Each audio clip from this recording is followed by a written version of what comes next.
அன்பே சிவம்.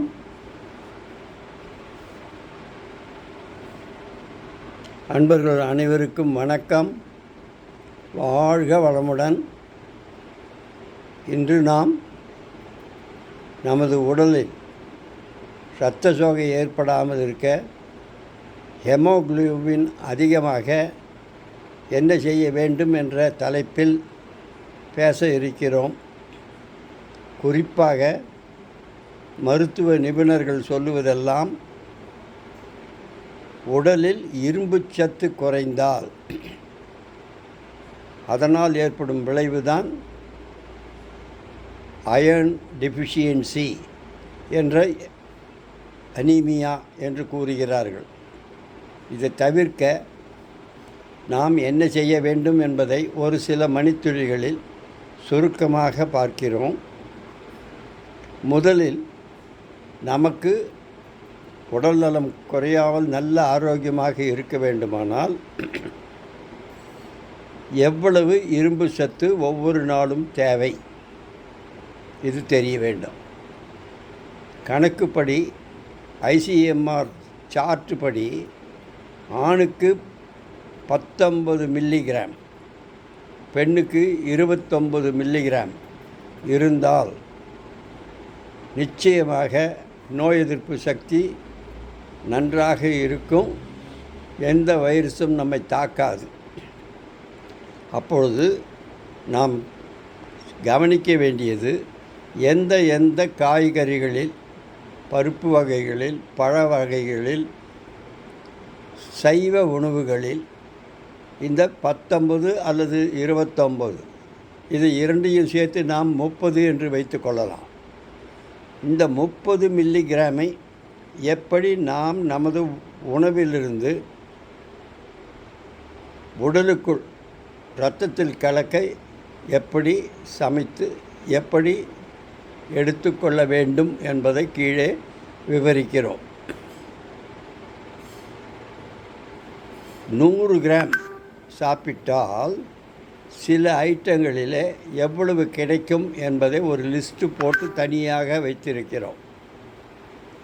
உதாரணத்துக்கு முளைக்கீரை என்கிற கீரையை 100 கிராம் ஒரு நாளைக்கு சாப்பிட்டால் அதில் 40 மில்லிகிராம் இரும்புச்சத்து கிடைத்துவிடும். கவனிக்கணும். 100 கிராம் என்ன கீரை? முளைக்கீரை.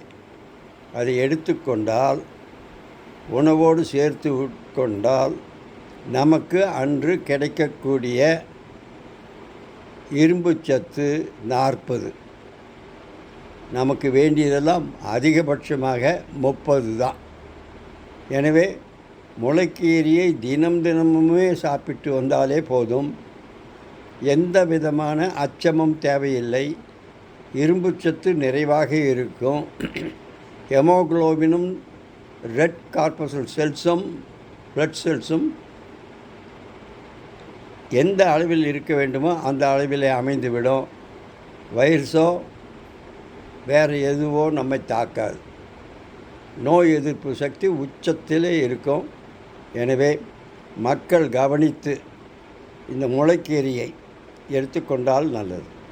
ஒருவேளை முளைக்கீரை கிடைக்கவில்லை என்றால் 100 கிராம் இந்த கீரைக்கு பதிலாக 200 கிராம் மற்ற கீரைகள், ஏன்னா அந்த கீரையிலெல்லாம் 100 கிராமுக்கு 20 mg தான் கிடைக்கும். இல்லை என்றால் பருப்பு வகைகளிலே ஏதாவது ஒன்று எடுத்துக்கொள்ளலாம். அது எப்படி என்பதை பின்னாலே பார்க்கலாம். இதை தவிர ஆரோக்கியம் நல்லபடியாக அமைய தினம் நமது உணவிலே மக்களுக்கு நாம் சேர்க்க வேண்டியது எள்ளுருண்டை நிச்சயம் கொடுக்கணும். குறைஞ்சது 25 கிராமாவது கொடுக்கணும், 30 கிராமாவது கொடுக்கணும். வேர்க்கடலை உருண்டை இதே மாதிரி தான். முளைகட்டிய வெந்தயம் சுமார் 30 கிராம். கவனிக்கணும். முளைகட்டிய வெந்தயம் 30 கிராம். இதே மாதிரியாக நல்ல தயிர், கீரை வகைகள், சோயா சங்க்ஸ், பன்னீர், சுண்டல் வகை, நல்ல பழங்கள், மில்லட்ஸ் அரிசியிலே உணவு. வெள்ளை அரிசிக்கு பதிலாக மில்லட்ஸில் கிடைக்கும் ஏதாவது ஒரு வகை அரிசி தினம் தினம் சேர்த்து கொண்டால் நிச்சயமாக நமது ஆயுளை நீட்டிக்கலாம், நோய் எதிர்ப்பு சக்தியை அதிகம் பண்ணிக்கொள்ளலாம், ஜீவகாந்த சக்தியையும் பெருக்கிக் கொள்ளலாம். சேர்த்து கொள்ள வேண்டியவை பார்த்தோம். அதே மாதிரியாக சுருக்கமாக எதை எதை தவிர்க்க வேண்டும் என்று பார்த்தால், கூடுமானவரை வெள்ளை அரிசியை சேர்த்து கொள்ள வேண்டாம். அதற்கு பதிலாக மில்லட்டில் வரும் அரிசிகளை தினம் ஒரு அரிசியாக எடுத்துக்கொள்ளலாம். கம்பு, கேழ்வரகு இவைகளை வைத்து தயார் செய்யும் களி அல்லது கஞ்சியை சேர்த்து கொள்ளலாம். இதற்கு மேலே நமக்கு வேண்டியது என்ன?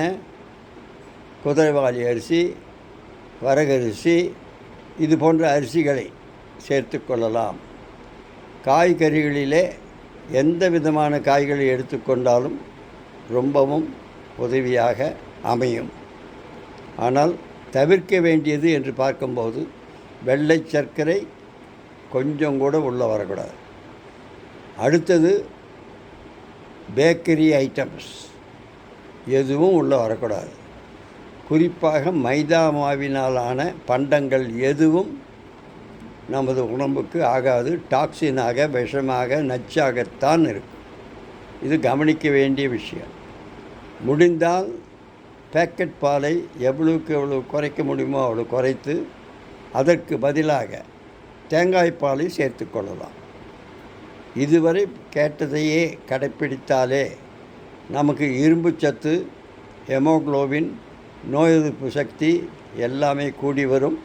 அன்பர்கள் கவனித்து நடைமுறையில் அன்றாடம் இதை சேர்த்து கொள்ள கவனத்தை செலுத்தி குழந்தைகளுக்கும் வீட்டில் உள்ள அன்பர்களுக்கும் அதை தவிர வயதான முதியோர்களுக்கும் இது நல்ல விதமாக அமைந்து நோயற்ற வாழ்வுக்கு அடிகோலும். அன்பே சிவம்.